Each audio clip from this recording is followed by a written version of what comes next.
SSC 25 batch তোমাদের already SSC পরীক্ষা শেষ এবং তোমরা কিন্তু এখন এইচএসসি 27 ব্যাচ হিসেবে পরিচিত। সো তোমাদের এইচএসসি লাইফের জার্নিটা কীরকম হবে, তোমরা শুরু করবা কিভাবে এবং শেষ করবা কিভাবে, তা নিয়ে কিন্তু তোমরা অনেকেই কনফিউশনে আছো। সো আজকে আমি আর তোমাদের অহিন ভাইয়া তোমাদের জন্য তোমাদের পুরো এইচএসসি লাইফের জার্নিটা তোমরা কিভাবে কাটাবা তার জন্য একটা ডিটেলস রোডম্যাপ নিয়ে আসছি, যেই রোডম্যাপের মাধ্যমে আমরা তোমাদের টোটাল জিনিসটা, অর্থাৎ তুমি তোমার এসএসসি লাইফ এবং এইচএসসি লাইফের যে পার্থক্যটা, কিংবা তুমি এইচএসসি লাইফে কীভাবে পড়াশোনা করবা, তোমার সিলেবাসটা কেমন হবে, তুমি কিসের উপর ফোকাস রেখে পড়াশোনা করবা, এভরিথিং এই একটা ভিডিওতে আমরা ডিটেলসে বলবো। সো আমি তোমাদের অহিন ভাইয়ের কাছে চলে যাচ্ছি, তোমাদের অহিন ভাইয়া হচ্ছে শুরু করবে। অহিন, আচ্ছা ঠিক আছে। সবার আগে দেখো, আমরা যখন এসএসসি থেকে এইচএসসিতে আসি, মানে বেসিক্যালি স্কুল থেকে কলেজ জীবনে আসি, সবার প্রথমে যে জিনিসটা আমাদের অনেক বেশি ফিল হয় সেটা হচ্ছে কাইন্ড অফ একটা নদী থেকে একদম সমুদ্রে চলে আসছি, তাই না? তো শুরুতে আমরা একটু দেখি যে এসএসসি আর এইচএসসির মধ্যে মেইন পার্থক্যটা কোথায়। দেখো, সবার আগে হচ্ছে সিলেবাস। মনে করে দেখো, তোমার ক্লাস 9-10 মিলিয়ে তুমি কোন কোন সাবজেক্টগুলো পড়তে।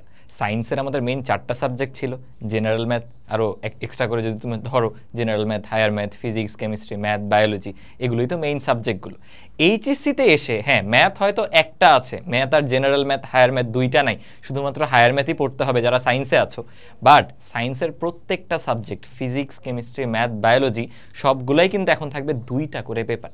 সো এখানেই কিন্তু একটা ম্যাসিভ ডিফারেন্স আমরা দেখতে পাচ্ছি যে তোমার এখন পিসিএম এই 3টার ক্ষেত্রেই, পিসিএম ইভেন বি, মানে PCM, physics, chemistry, math, biology, প্রত্যেকটাই 2টা করে পেপার। সো অবশ্যই দেখতেই পাচ্ছ যে আমাদের সিলেবাসের ড্রাস্টিক চেঞ্জটা কত। আমরা দেখো এখানে একটা পাই চার্ট নিছি, যে তুমি যদি 2টার মধ্যে ডিফারেন্সটা একটা তুলনা করলে তুমি দেখতে পাবা যে এসএসসি যদি 100-এর মধ্যে 20% হয়, আমাদের এইচএসসি লাইফ চলে আসবে সেখানে 80%।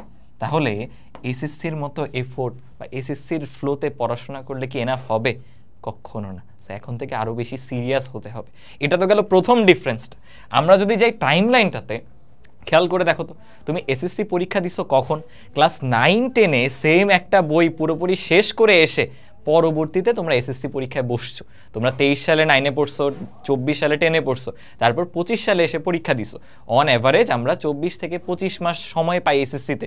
বাট এইচএসসিতে, ইন্টারমিডিয়েটে তুমি সব মিলিয়ে সময় পাবা মাত্র কতদিন জানো? মাত্র 18 মাস। 2 বছরও যেটা না, মাত্র 18 মাস। এবং এই যে এসএসসি আর এইচএসসির মধ্যে যে পার্থক্যগুলো বলতেছি আমরা, এই ডিফারেন্স 2টা মানায় নিতেই দেখা যায় অনেকের প্রথম 5-6 মাস চলে যায়। এইচএসসি যে ফ্লো, সেটা ম্যাচ করতে করতেই, কলেজ জীবনের সাথে অভ্যস্ত হতে হতেই দেখা যায় অনেকে ঢাকায় আসে, ঢাকায় অন্য একটা কলেজে পড়াশোনা করে, অথবা সে বিভাগীয় শহরগুলোতে এসে একটা নামকরা কলেজে ভর্তি হয়। তখন সে পরিবেশ চেঞ্জ হওয়ার কারণে সেখানে মানায় নিতে হয় আলাদা করে, কোন টিচারের কাছে পড়বে, কোন ব্যাচে যাবে, কোন রিসোর্সেস ফলো করবে, এত সব কনফিউশনের মধ্যে দেখে হঠাৎ করে এত সময় চলে গেছে। তো সময় কিন্তু একটা বড় ফ্যাক্টর তোমার এইচএসসি লাইফে, এটার একটা প্রপার ইউটিলাইজেশন করতে হবে, তাই না? দেন আমরা আমাদের পরের পয়েন্টে যাচ্ছি, যেটা হচ্ছে সব থেকে বড় ডিফারেন্স। আমাদের যে পরিমাণ স্কুল আছে, কলেজের সংখ্যা কিন্তু সেই তুলনায় কম। তাহলে তোমরা আগে নিজেদের স্কুলে ছিলা টপার, টপ 10-এ ছিলা, টপ 5-এ ছিলা, কিংবা তোমার স্কুলের 5 মানে একদম টপ মোস্ট যে ছেলেটা সেটা ধরো তুমি ছিলা, বা মেয়েটা সেটা তুমি ছিলা। বাট পরবর্তীতে তুমি যখন কলেজে আসছো, তোমার আশেপাশে সবাই টপার, সবাই মিলে একটা কলেজে ভর্তি হইছো, তোমার মার্কের ভিত্তিতে তুমি কলেজ চয়েস দিয়ে এখানে ভর্তি হইছো না? সো এখানে বাকি সবার মধ্যে কম্পিটিশনটা কত বেশি, খেয়াল করো। তাহলে আগে যেখানে তুমি অনেক কনফিডেন্টলি এসএসসি লেভেলের পড়াশোনাটা হ্যান্ডেল করছো, এখন দেখবা নানা ধরনের ডিপ্রেশন কাজ করবে যে কিভাবে এইচএসসিতে মানায় নিবা, এবং শুরুর দিকে সঠিক গাইডলাইন না থাকলে এটা আরও বেশি হবে। সেই জন্যই কিন্তু আমরা আজকের ভিডিওটা তৈরি করতেছি। তো আমাদের একদম প্রাইমারি যে কাজটা হবে, যেটা অনেকেই ভুল করে, প্রাইমারি একটা গোল সিলেক্ট না করা, অনেকেই ভুলটা করে ফেলে। সো আমাদেরকে সবার শুরুতেই এইচএসসি পরীক্ষার পরে তো দিন শেষে আমাদের একটা পাথ চুজ করতে হবে, যে আমি ইঞ্জিনিয়ারিং নিয়ে পড়াশোনা করব, নাকি নর্মাল কোনো বিজ্ঞান ও প্রযুক্তি বিশ্ববিদ্যালয় বা ভার্সিটি এ ইউনিট এগুলোয় পড়াশোনা করব, নাকি ডাক্তার হতে চাই, মেডিকেল সেক্টরে পড়াশোনা করব। সেটার ডিসিশনটা এখনই নিয়ে ফেলতে হবে। কারণ তুমি কোন সাবজেক্টে কতটা গুরুত্ব দিবা, প্রাধান্য দিবা, সেটা কিন্তু তার উপর বেসিস করেই। হ্যাঁ, এখন অনেকে বলবা, ভাইয়া আমি আসলে সবগুলোতেই চান্স পেতে চাই, আমি ট্রিপলেট হতে চাই, এরকম একটা টার্ম দেখবা অনেক বেশি পরিচিত, ট্রিপলেট হতে চাই। সেটাও হতে পারবা, বাট শুরুতেই যদি তুমি একসাথে 2 নৌকায় পা দিতে চাও, এটার ভয়ানক বিষয়টা হয়তো তোমরা গেস করতে পারতেছো, কখনোই ওই প্রপার ব্যালেন্সটা তুমি রাখতে পারবে না, বুঝতেছো? তো শুরুতে একটু ধৈর্যশীল হয়ে একটা প্রাইমারি গোল আগে সেট করো, দেন যখন তুমি ফ্লোটা ধরে ফেলছো, প্যাটার্নটার সাথে মানায় নিছো, ওই যে তোমরা সাইকেল চালাতে গেলে দেখো না যে প্রথমে কিন্তু প্যাডেলটা জোরে মারা লাগে, দেন যখন তুমি ফ্লোতে চলে আসছো সাইকেলটা হালকা একটু প্যাডেল দিলেই কিন্তু নিয়ন্ত্রণে রাখা যায়, রাইট? তারা রিলেট করতে পারবা। সো আমি এখন ফাহিম ভাইয়ের কাছে চলে যাব, এই যে তোমরা একটা গোল সিলেক্ট করবা সেটার উপর বেসিস করে এক্স্যাক্টলি আমাদের পড়াশোনাটা কোন ধাপের পর কোন ধাপে হবে সেটা ফাহিম ভাই এক্সপ্লেন করবে। ভাইয়া ওকে, সো খেয়াল করে দেখো, তোমরা যারা এইচএসসিতে উঠতেছো তোমাদের কিন্তু এক একজনের গোল এক এক রকম। কেউ এরকম আছো যে শুধুমাত্র তোমরা এইচএসসি পরীক্ষাতে ভালো করতে চাও এবং এইচএসসির পরে তুমি আর অ্যাডমিশন পরীক্ষা দিবা না, বা তুমি অন্য কোনো জায়গায় যাবা অথবা তুমি দেশের বাইরে চলে যাবা, মানে কিছু একটা করবা বাট অ্যাডমিশন দিবা না, শুধু তোমার টার্গেট হচ্ছে এইচএসসি পরীক্ষা। আবার কারো হচ্ছে এইচএসসি পরীক্ষার পরে তোমার ভার্সিটির একটা ইচ্ছা থাকতে পারে যে তুমি ভার্সিটিতে পড়াশোনা করবা, অথবা তুমি মেডিকেলে পড়াশোনা করবা, অথবা তুমি ইঞ্জিনিয়ারিং পড়াশোনা করবা। সো আমরা প্রতি বছর যেটা দেখতে পাই, প্রতি বছর 4 ক্যাটাগরির স্টুডেন্ট এসএসসি থেকে এইচএসসি লাইফে ওঠে, তাদের গোল 4 রকম। সো খেয়াল করে দেখো, যদি তোমার শুধুমাত্র একাডেমিক বা এইচএসসি টার্গেট হয় তাহলে তুমি কিভাবে পড়াশোনা করবা? তাহলে কিন্তু তোমাকে ডিটেলসে একটা বইয়ের A to Z সব কিছু কমপ্লিট করার কোনো দরকার নাই, তুমি জাস্ট এইচএসসিকে টার্গেট করে পড়াশোনা করবা। ফর এক্সাম্পল এখানে খেয়াল করে দেখো, এখানে হচ্ছে তোমাদের ম্যাথের একটা চ্যাপ্টারের জাস্ট কিছু প্রবলেম এখানে একটা স্ক্রিনশট নেওয়া হয়েছে। তুমি খেয়াল করলে দেখবা যে এখানে অনেকগুলো ম্যাথ আছে, 4, 5, 6, 7, 8 মানে 11 পর্যন্ত, বাট এর মাঝখানে অনেকগুলো ম্যাথ আছে। কিন্তু যদি তুমি একটু ভালো করে খেয়াল করো তুমি দেখবা যে এই ম্যাথটা সবচেয়ে বেশি পরিমাণ বোর্ডে আসছে, এই ম্যাথটাও অনেক বেশি বোর্ডে আসছে, দেন এইটা কিছু পরিমাণ বোর্ডে আসছে, এবং লাস্টের ম্যাথটাও কিন্তু অনেক বেশি পরিমাণ বোর্ডে আসছে।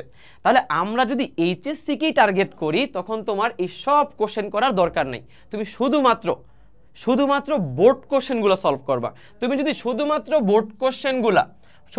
বোর্ড কোশ্চেনগুলো তুমি সলভ করো তাহলে তুমি এইচএসসি পরীক্ষায় 100 মার্কস নিয়ে আসতে পারবা। ঠিক আছে, ক্লিয়ার?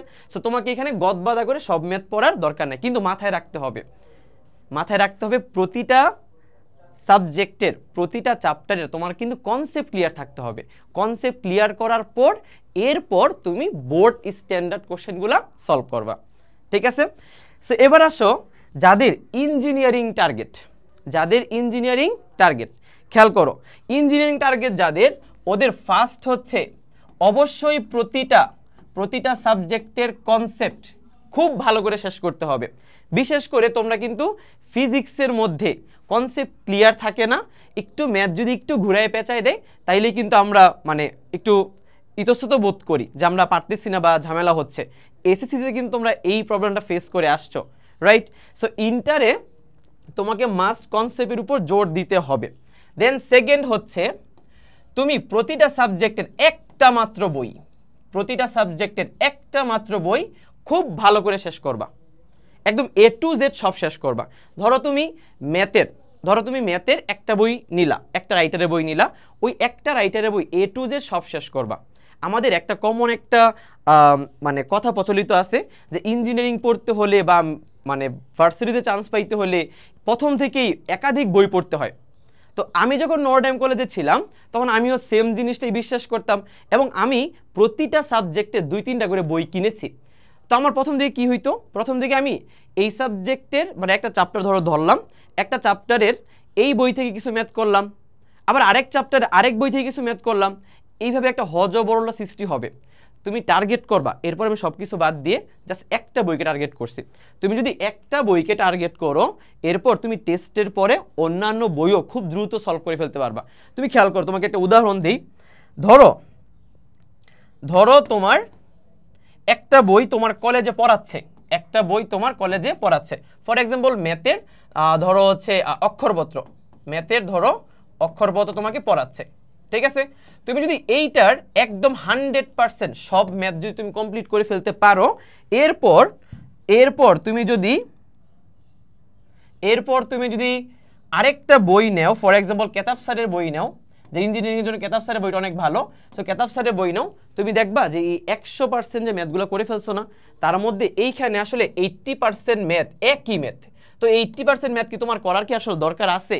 দরকার নাই। তার মানে তুমি ওই বাকি যে 20% এক্সট্রা ম্যাথ আছে না, শুধু ওইগুলা সলভ করবা, এবং ওইগুলা সলভ করার জন্য তোমাকে এইচএসসি লাইফেই শেষ করতে হবে এরকম কিন্তু না, তুমি টেস্টের পরও সলভ করতে পারবা। কথা বুঝছো? আর যদি সময় পাও, তোমার পর্যাপ্ত যে সময় থাকে, তাহলে তুমি শেষ করে ফেলবা। ক্লিয়ার? ঠিক আছে। সো এরপরে কি করবা? এরপরে তুমি জাস্ট ইঞ্জিনিয়ারিংয়ের যে কোশ্চেন ব্যাংকগুলো থাকে না, ইঞ্জিনিয়ারিংয়ে বিগত বছরে কি কি কোশ্চেন আসছে, তুমি শুধুমাত্র ওই কোশ্চেনগুলো দেখে রাখবা। এখন তুমি চাইলে এটা সলভ করেও ফেলতে পারো যদি সময় পাও, সময় না পাইলে তোমার প্যারা নেওয়ার কিছু নাই, তুমি পরে টাইম পাবা। বা সবচেয়ে বেশি গুরুত্ব দিতে হবে এই দুইটার মধ্যে। ঠিক আছে, এটা গেল আমাদের ইঞ্জিনিয়ারিং সেগমেন্ট।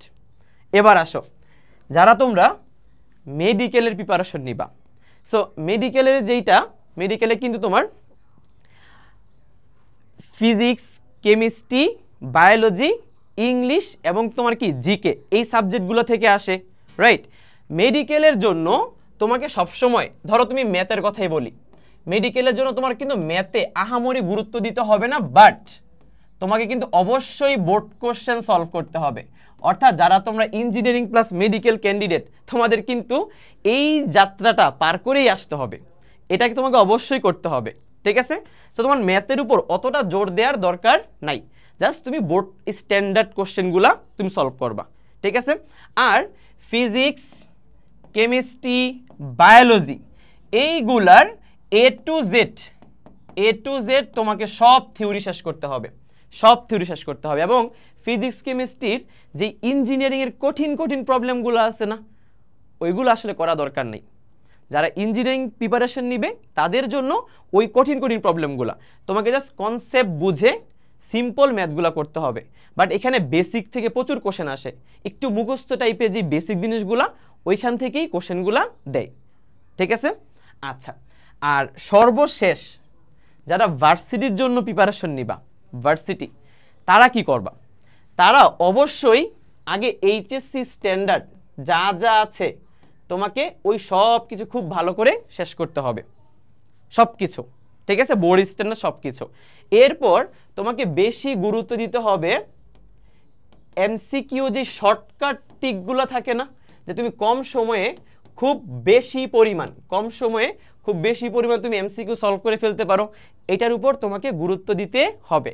আর সর্বশেষ হচ্ছে যারা ভার্সিটির জন্য প্রিপারেশন নিবা, ওরা ক্যালকুলেটরের ব্যবহারটা একটু কমাবা, কারণ ভার্সিটিতে তুমি ক্যালকুলেটর ইউজ করে পরীক্ষা দিতে পারবা না। সো দেখবা যে একটা সিম্পল ম্যাথ জাস্ট তুমি হাতে কলমে ক্যালকুলেশন করতে পারো না বিধায় তোমার ম্যাথটা করতে পারতেছো না।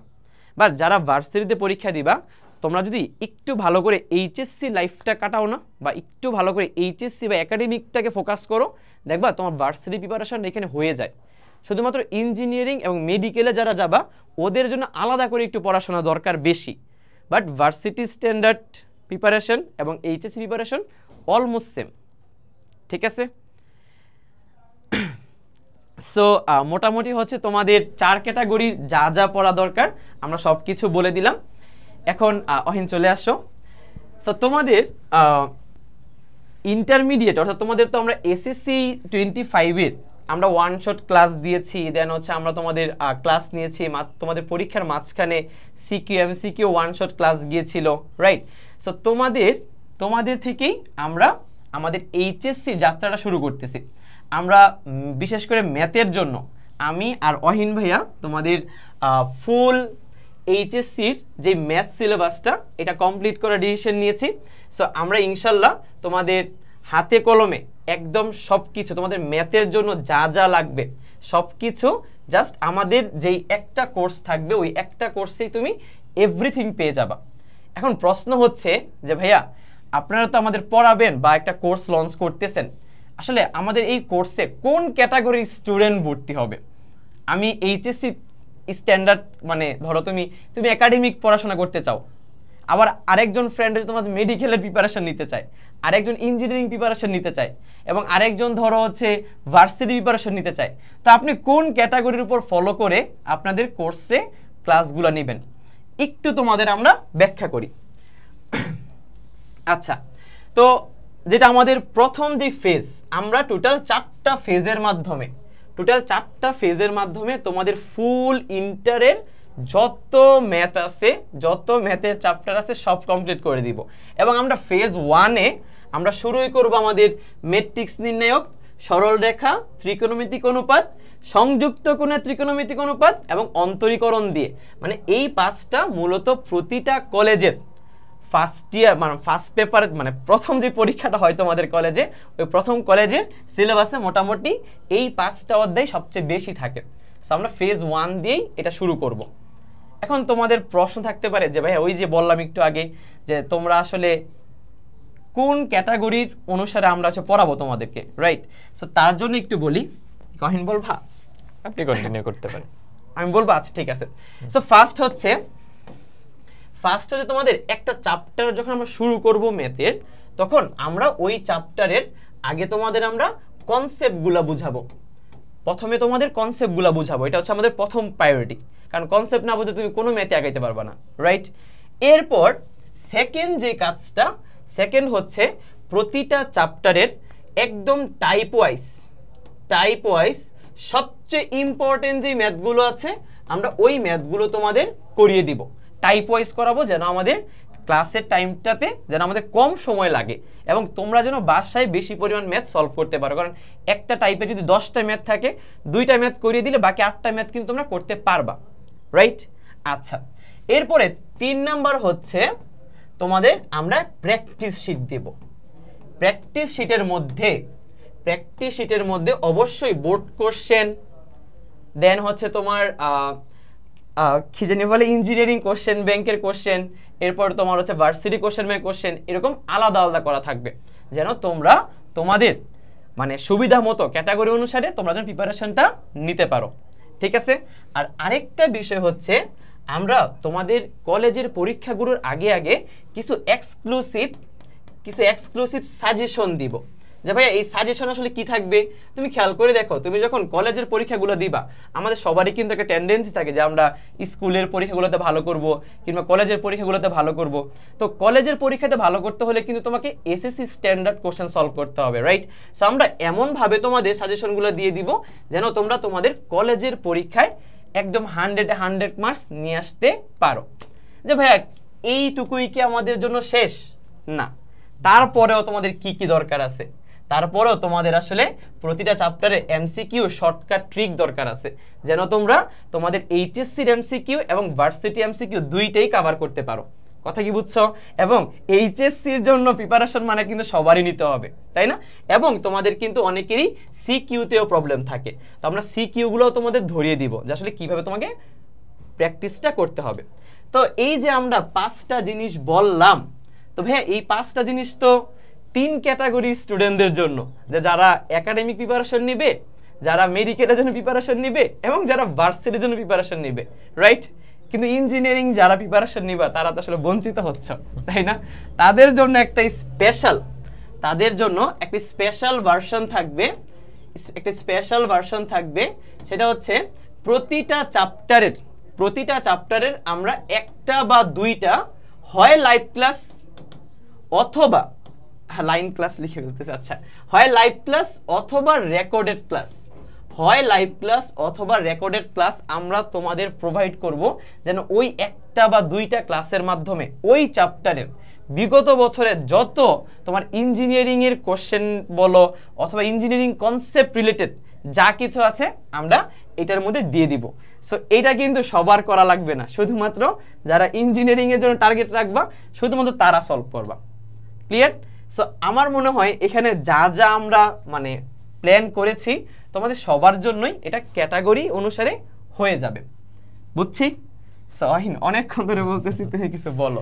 আচ্ছা, আমাদের এই যে ফেজগুলো তোমরা দেখতেছো, আমরা যে 4টা ফেজে আমাদের পুরো ম্যাথের ফুল সিলেবাসটাকে টার্গেট করছি কমপ্লিট করার, এটা কিন্তু শুধু একটা কোর্স না, তোমরা এখানে কমপ্লিট একটা গাইডলাইন পাবা। কারণ পুরো কোর্স জুড়ে তোমাদের যে প্রবলেমগুলো হবে, যে ডাউটগুলো তৈরি হবে, যেটা ধরো তোমার বাসায় কোনো ভাইয়া এসে পড়ালে তুমি যেমন শেয়ার করতে পারতা, আমাদের সাথেও সেই কানেকশনের সুযোগটা থাকবে। আমরা রেগুলার মান্থলি নির্দিষ্ট একটা সময়ে আমরা ডাউট সলভিং সেশন বা আমাদের সাথে 1-to-1 কথা বলার সেশন, যেটা জুমের মাধ্যমে আমরা করব, সেটারও সুযোগ থাকবে। সো পুরো পার্সোনালাইজড একটা সার্ভিস কিন্তু আলটিমেটলি তোমরা পাচ্ছ। ঠিক আছে, সো এই কোর্স রিলেটেড ফার্দার যে আপডেটগুলো, আমাদের কোর্স কবে লঞ্চ হচ্ছে, কিভাবে এনরোল করতে পারবা, এই সব ডিটেলসের জন্য আমার আর ফাহিম ভাইয়ের যে ইউটিউব চ্যানেল এবং আমাদের অফিসিয়াল যে Facebook group, official Facebook page, এইগুলো কিন্তু তোমাদের ফলো করতে হবে। ঠিক আছে, ইউটিউবে সাবস্ক্রাইব করে ফেলবা, গ্রুপে জয়েন করে ফেলবা, আর পেজ একটা লাইক দিয়ে দিতে পারো, যাতে আমরা ফার্দার আপডেটসগুলো যখন জানাবো তোমরা তার মাধ্যমে কোর্সটাতে খুবই তাড়াতাড়ি যুক্ত হয়ে যেতে পারো। আমরা কিন্তু জুন মাসের মাঝামাঝিতেই ক্লাসটা শুরু করে দিব। ঠিক আছে, যাতে কলেজের শুরুতেই তোমরা একটু এগিয়ে থাকো, কারণ এমনিতে আমরা শুরুতে কিন্তু দেখলাম যে ইন্টারমিডিয়েট আর স্কুল লাইফ দুইটার মধ্যে পার্থক্যটা, এসএসসি আর এইচএসসির মধ্যে কত বিস্তর একটা পার্থক্য। তো আমরা যদি একটু এগিয়ে থেকে শুরু করি, দেখবা তোমার অন্য বন্ধুবান্ধবের থেকে কিন্তু তুমি একটা এক্সট্রা এজ পাবা, একটু আগে থেকে তুমি শুরু করতে পারতেছো, তখন এই প্রবলেমগুলো ট্যাকেল করা আমাদের জন্য ইজিয়ার হবে। তাহলে এই ছিল মোটামুটি আজকের সেশনে আমাদের তরফ থেকে। সো তোমাদের সবার জন্য শুভকামনা তোমাদের এইচএসসি জার্নির জন্য। আশা করি তোমাদের এইচএসসি লাইফটা অনেক অনেক সুন্দর হবে। All the very best.